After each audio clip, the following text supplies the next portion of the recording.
3 হবে। এরপরে দেখতে পাচ্ছি 3 3 আছে এখানে, তাহলে এখানে 3 তো সহজেই কমন যাচ্ছে, তাহলে 1 3 অক্ষে 3 3 অক্ষে 3। তাহলে এখন আমরা যদি লসাগু বের করি, তাহলে দেখো এই সংখ্যাগুলোকে আমরা গুণ করে দেবো। 2 গুণ 2 গুণ 3। এখানে 1 আছে, 1 গুলো তোমরা গুণ করতেই পারো, অসুবিধা নেই, কারণ জানি 1-এর সঙ্গে কোনো সংখ্যা গুণ করে সেই সংখ্যাই হয়। তাহলে এখানে 2 গুণ 4, আর এখানে 3 হয়ে যাচ্ছে। তাহলে 3 4 কত, আমাদের এখানে 12 হয়ে যাচ্ছে। তাহলে 4 6 12 এর লসাগু আমরা বের করলাম 12। এখানে আমরা আর একটা অঙ্ক সলভ করি, তাহলে তোমাদের আরো লসাগু সম্পর্কে ধারণা পরিষ্কার হয়ে যাবে। তাহলে এখানে যদি দেখো আমরা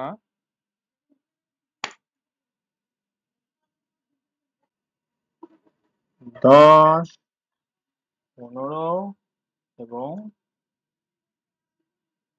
12 দিলাম, এই সংখ্যা তিনটি আমরা লসাগু যদি বের করতে চাই, তাহলে এখানে আমরা 5 কমন নিতে পারি, কারণ 5 দিয়ে 5 দুগুণ 10, 3 5 15, 5 দিয়ে 12কে ভাগ করা যাচ্ছে না, 12 আমরা লিখতেই পারি। এরপরে এখানে আমরা 2 কমন নিতে পারি, তোমরা 3ও কমন নিতে পারো, কোনো সমস্যা নেই। 2 অক্ষে 2 3 হবে, কারণ 2 দিয়ে 3কে আমরা ভাগ করতে পারছি না। এখন আমরা এখানে বসাবো 6, কারণ 6 দুগুণ 12, 2 দিয়ে 12কে ভাগ করলে 6। এরপরে আমরা এখানে কমন নিতে পারি 3, 1 হবে এখানে, 3 অক্ষে 3 3 দুগুণ 6। সুতরাং লসাগু আমাদের কত বের হবে? এই সমস্ত সংখ্যাগুলিকে আমরা গুণ করব।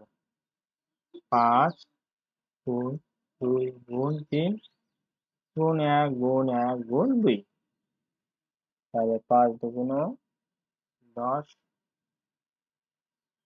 3 অক্ষে 3 3 দুগুণ 6। তাহলে এখানে 6 10 আমাদের 60, অর্থাৎ 60 বের হচ্ছে। তাহলে আশা করি লসাগু সম্পর্কে আমাদের ধারণা মোটামুটি হলো। এরপরে যাচ্ছি আমরা গসাগুর দিকে। এখন আমরা গসাগু টপিক নিয়ে আলোচনা করব। তাহলে এখানে যদি আমরা 10 12 এবং